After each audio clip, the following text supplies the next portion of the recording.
തേൻ നിശബ്ദ ബാല്യത്തിന്റെ നഷ്ടബോധം. തേൻ എന്ന പാഠഭാഗം സെമി കപ്ലനോഗ്ലു സംവിധാനം ചെയ്ത തേൻ എന്ന ടർക്കിഷ് സിനിമയെക്കുറിച്ചാണ്. 2010 പുറത്തിറങ്ങിയ ഈ ചിത്രം ഒരു 6 വയസ്സുകാരനായ യൂസഫിന്റെ ജീവിതത്തെയാണ് പ്രധാനമായും വരച്ചുകാട്ടുന്നത്. തേൻ ശേഖരിച്ച് ജീവിക്കുന്ന യാക്കൂബ് എന്ന പിതാവും മകനായ യൂസഫും തമ്മിലുള്ള ആഴത്തിലുള്ള ബന്ധമാണ് ഈ ചലച്ചിത്രത്തിന്റെ കാതൽ. യൂസഫിന്റെ വിക്കുള്ള സംസാരവും അതുമൂലമുണ്ടാകുന്ന അന്തർമുഖത്വവും പിതാവുമായുള്ള അവന്റെ സവിശേഷമായ ആശയവിനിമയ രീതികളും സിനിമ വിശദീകരിക്കുന്നു. യാക്കൂബിന്റെ തിരോധാനവും അതിനുശേഷം യൂസഫ് അനുഭവിക്കുന്ന നഷ്ടബോധവും ഒറ്റപ്പെടലുമാണ് സിനിമയുടെ പ്രധാന ഇതിവൃത്തം. യാതൊരുവിധ പശ്ചാത്തല സംഗീതവും ഉപയോഗിക്കാതെ പ്രകൃതിയുടെ നിശബ്ദതയിലും ശബ്ദങ്ങളിലും ശ്രദ്ധ കേന്ദ്രീകരിച്ചാണ് ഈ സിനിമയുടെ ആസ്വാദനം. സെമി കപ്ലനോഗ്ലു ഒരു തുർക്കിഷ് ചലച്ചിത്ര സംവിധായകനും തിരക്കഥാകൃത്തും നിർമ്മാതാവുമാണ്. ചലച്ചിത്രങ്ങൾ യൂസഫ് ട്രൈലജി എന്നറിയപ്പെടുന്ന അദ്ദേഹത്തിന്റെ 3 സിനിമകളാണ് അദ്ദേഹത്തെ അന്താരാഷ്ട്ര തലത്തിൽ ശ്രദ്ധേയനാക്കിയത്. യുമുർത്ത, മുട്ട, എഗ് 2007 ഈ ത്രിമാന ചലച്ചിത്ര പരമ്പരയിലെ ആദ്യത്തേത്. സുറ്റ്, പാൽ, മിൽക്ക് 2008 ത്രിമാന ചലച്ചിത്ര പരമ്പരയിലെ രണ്ടാമത്തേത്. ബാൽ, തേൻ, ഹണി 2010 ഈ പരമ്പരയിലെ മൂന്നാമത്തേതും ഏറ്റവും പ്രശസ്തമായതുമായ സിനിമ. ഈ സിനിമ 60ാമത് ബെർലിൻ അന്താരാഷ്ട്ര ചലച്ചിത്രോത്സവത്തിൽ ഗോൾഡൻ ബെയർ പുരസ്കാരം നേടി. ചോദ്യം 1. തേൻ അഥവാ ബാൽ എന്ന സിനിമയിലെ പ്രമേയം, കഥാപാത്രങ്ങൾ എന്നിവ കണ്ടെത്തി അവതരിപ്പിക്കുക. തേൻ എന്ന സിനിമയുടെ പ്രധാന പ്രമേയങ്ങൾ ഇവയാണ്: പ്രകൃതിയും മനുഷ്യനും തമ്മിലുള്ള ബന്ധം, കാടിനോടും തേനീച്ചകളോടും തേനിനോടും ഇണങ്ങി ജീവിക്കുന്ന യാക്കൂബ് എന്ന തേൻ കർഷകന്റെ ജീവിതത്തിലൂടെ പ്രകൃതിയും മനുഷ്യനും തമ്മിലുള്ള ആഴത്തിലുള്ള ബന്ധം ഈ സിനിമ കാണിച്ചു തരുന്നു. ബാല്യത്തിലെ നിശബ്ദതയും ഒറ്റപ്പെടലും, സംസാരത്തിൽ വിക്കുള്ള അന്തർമുഖനായ യൂസഫ് എന്ന കുട്ടിയുടെ ജീവിതത്തിലൂടെ ബാല്യത്തിൽ ഒരു കുട്ടി അനുഭവിക്കുന്ന ഒറ്റപ്പെടലും ആശയവിനിമയത്തിലുള്ള ബുദ്ധിമുട്ടുകളും ഈ സിനിമ വരച്ചു കാട്ടുന്നു. സ്വാഭാവികമായ സ്നേഹബന്ധങ്ങൾ, അച്ഛനും മകനും തമ്മിലുള്ള ഹൃദയബന്ധം, പ്രത്യേകിച്ച് യൂസഫിന്റെ ലോകം മനസ്സിലാക്കുന്ന അച്ഛൻ യാക്കൂബിന്റെ സ്നേഹം സിനിമയുടെ പ്രധാന പ്രമേയമാണ്. നഷ്ടബോധം, അച്ഛന്റെ അപ്രതീക്ഷിതമായ മരണം യൂസഫിൽ ഉണ്ടാക്കുന്ന നഷ്ടബോധവും ആ ദുരന്തത്തെ അവൻ എങ്ങനെ ഉൾക്കൊള്ളുന്നു എന്നതുമാണ് സിനിമയുടെ വൈകാരികമായ മറ്റൊരു തലം. കഥാപാത്രങ്ങൾ: യാക്കൂബ്, അച്ഛൻ. തേൻ ശേഖരിച്ച് ജീവിക്കുന്ന ഒരു കർഷകനാണ് യാക്കൂബ്. പ്രകൃതിയോട് ചേർന്ന് ജീവിക്കുന്ന നിശബ്ദനും സ്നേഹസമ്പന്നനുമായ ഒരു വ്യക്തിയാണ് അയാൾ. യൂസഫിന്റെ സംസാരത്തിലെ വൈകല്യം മനസ്സിലാക്കുകയും അവനുമായി സൗഹൃദത്തിൽ പെരുമാറുകയും ചെയ്യുന്ന മകന്റെ ലോകത്ത് തിരിച്ചറിഞ്ഞ ഒരു അച്ഛനാണ് യാക്കൂബ്. മകൻ: 6 വയസ്സുകാരനായ യൂസഫ് സംസാരത്തിൽ വിക്കുള്ള, ലജ്ജാലുവും അന്തർമുഖനുമായ കുട്ടിയാണ്. അച്ഛനുമായി മാത്രമാണ് അവൻ കൂടുതൽ സംസാരിക്കുന്നത്. അവന്റെ ലോകം സ്വപ്നങ്ങളും പ്രകൃതിയിലെ കാഴ്ചകളും നിറഞ്ഞതാണ്. അച്ഛനോടുള്ള അവന്റെ ആഴമായ സ്നേഹം സിനിമയിലുടനീളം കാണാം. യൂസഫിന്റെ അമ്മ: ഭർത്താവിനും മകനും വേണ്ടി ജീവിക്കുന്ന സാധാരണക്കാരിയായൊരു വീട്ടമ്മ. യൂസഫിന്റെ അവസ്ഥയിൽ അവരെ വിഷമമുണ്ടെങ്കിലും അച്ഛന്റെ സ്നേഹത്തിൽ അവനൊരു കുറവും വരുന്നില്ലെന്ന് അവർക്കറിയാം. എന്നാൽ അച്ഛന്റെ മരണത്തോടെ അവർ കൂടുതൽ മൗനിയായി മാറുന്നു. ചോദ്യം 2. ഈ ലോകത്തിൽ അവനെ തിരിച്ചറിഞ്ഞ ഒരാളെയുള്ളൂ, അത് അവന്റെ അച്ഛനാണ്. അച്ഛനും മകനുമായുള്ള ആത്മബന്ധം ആവിഷ്കരിച്ചതിന്റെ സവിശേഷതകൾ കണ്ടെത്തി സിനിമയ്ക്ക് ആസ്വാദനം തയ്യാറാക്കുക. ഉത്തരം: സെമി കപ്ലനോഗ്ലു സംവിധാനം ചെയ്ത തേൻ എന്ന ടർക്കിഷ് സിനിമ പ്രകൃതിയോട് ചേർന്ന് ജീവിക്കുന്ന ഒരു കുടുംബത്തിന്റെയും ഒരു കുട്ടിയുടെ ഏകാന്തമായ ലോകത്തിന്റെയും കഥയാണ് പറയുന്നത്. സംഭാഷണങ്ങൾ വളരെ കുറവായ ഈ സിനിമ നിശബ്ദതയുടെയും ദൃശ്യങ്ങളുടെയും ഭാവതീവ്രതയുടെയും സാധ്യതകളെ പരമാവധി പ്രയോജനപ്പെടുത്തുന്നു. വിക്കുള്ളതിനാൽ സ്കൂളിൽ ഒറ്റപ്പെട്ടു പോവുകയും അന്തർമുഖനായി മാറുകയും ചെയ്യുന്ന യൂസഫിന്റെ ജീവിതമാണ് സിനിമയുടെ കേന്ദ്രബിന്ദു. അവന്റെ ലോകം മനസ്സിലാക്കിയ ഒരേ ഒരാൾ തേൻ കർഷകനായ അച്ഛൻ യാക്കൂബാണ്. അവർ തമ്മിലുള്ള ആത്മബന്ധം ഈ സിനിമയുടെ ഹൃദയമാണ്. മന്ത്രിച്ചുള്ള സംസാരത്തിലൂടെയും കാടിന്റെ നിശബ്ദതയിലൂടെയുള്ള യാത്രകളിലൂടെയും യാക്കൂബ് മകനെ സ്വന്തം ലോകത്തേക്ക് ചേർത്തു പിടിക്കുന്നു. അച്ഛൻ മരത്തിൽ കയറുമ്പോൾ താഴെ നിന്ന് സഹായം ചെയ്യുന്ന യൂസഫ് അവരുടെ പരസ്പര വിശ്വാസത്തിന്റെയും സഹകരണത്തിന്റെയും പ്രതീകമാകുന്നു. യാക്കൂബ് തേൻ തേടി കാട്ടിലേക്ക് പോയ ശേഷം തിരിച്ചു വരാത്തതോടെ യൂസഫിന്റെ ജീവിതം മാറുന്നു. അച്ഛൻ തിരിച്ചു വരുമെന്ന് അവൻ പ്രതീക്ഷിക്കുന്നു.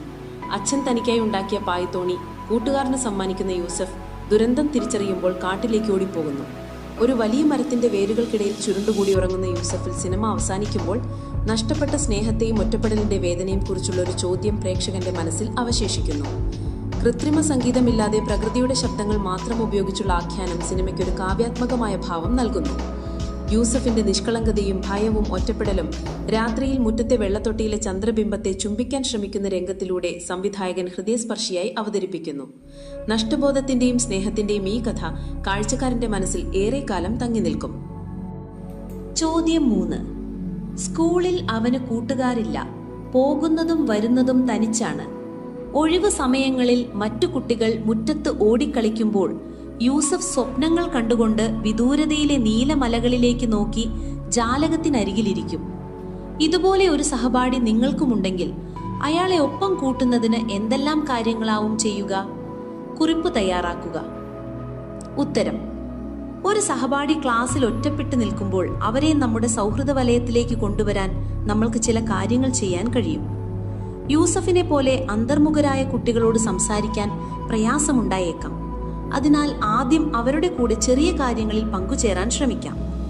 ഉച്ചഭക്ഷണം കഴിക്കുമ്പോഴോ ക്ലാസ് വിട്ടു പോകുമ്പോഴോ അവരെ നമ്മുടെ ഒപ്പം കൂട്ടാം.